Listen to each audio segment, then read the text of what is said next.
like to thank my friend. She taught me not to judge people based on the past. I think I'd like to thank my yoga teacher for dealing with my mental and physical inflexibilities. I would like to thank my maths teacher. She made me look at the subject that I hated in a completely different perspective. I'd like to thank my grandmother. She's been telling me very great stories about saints. I would like to thank the whole universe because that's always the best teacher. My Tamil teacher, my dance teacher, my physics teacher, My grandfather. Teacher inside myself. My teacher always, and who's so persistent and so prominent in my life is my mother. The first teacher ever in my life was my mom. That would be my mother actually. She's been one teacher who stayed with me and is still with me. I mean, she's 96 years old. My grandfather was extremely ill and his leg got amputated. So he became almost like a child.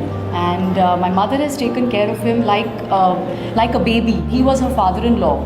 And not many daughter-in-laws have the comfort or that relationship with their father-in-law.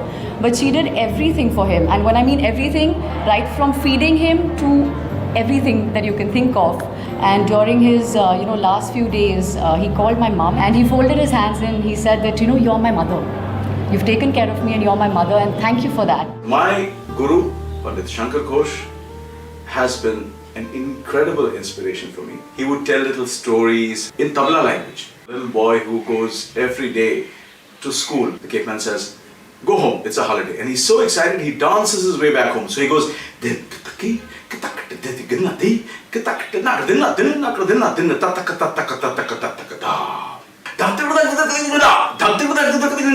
Mommy, it's a holiday.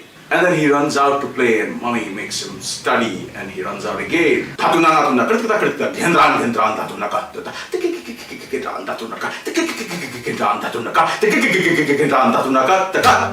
One teacher whom I particularly remember with great fondness is Professor Jayant Prabhu.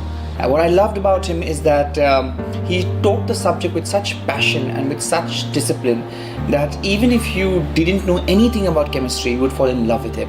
And to be able to do that requires a great mastery. And I learned that when you want to teach something and you want to be a great teacher, you should have great mastery of your subject. I think the life is so big and it's not possible you can say only one person had taught you everything. I think every day you learn something. A teacher can be either a source of information or a source of transformation. This is something I realized through a novice teacher when I was in high school. Every teacher was a game, a new one especially was for sure a big game. This is her first class in the school. She's in our class, which is the worst place to start off. So when she came and stood next to my bench, I was generous to open up my fountain pen and give out the entire quantity of ink that I had onto her white starched saree, which just soaked it up. And she didn't realize she walked around it with that patch behind her and everybody was giggling. Later on, after the lunch hour, I was asked to come to the staff room.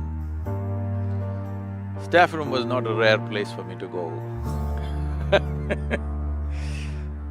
I knew somebody has squealed about this. Then when I went there, she asked for my pen. I gave my pen. She took an ink bottle, filled up my pen, closed it and gave it to me. I said, "Thank you, ma'am," and came back. But this built such a strong bond with her that she became my favorite teacher. And I realized what the world throws at you is not your choice, but what you make out of it is entirely yours. I think it stayed with me.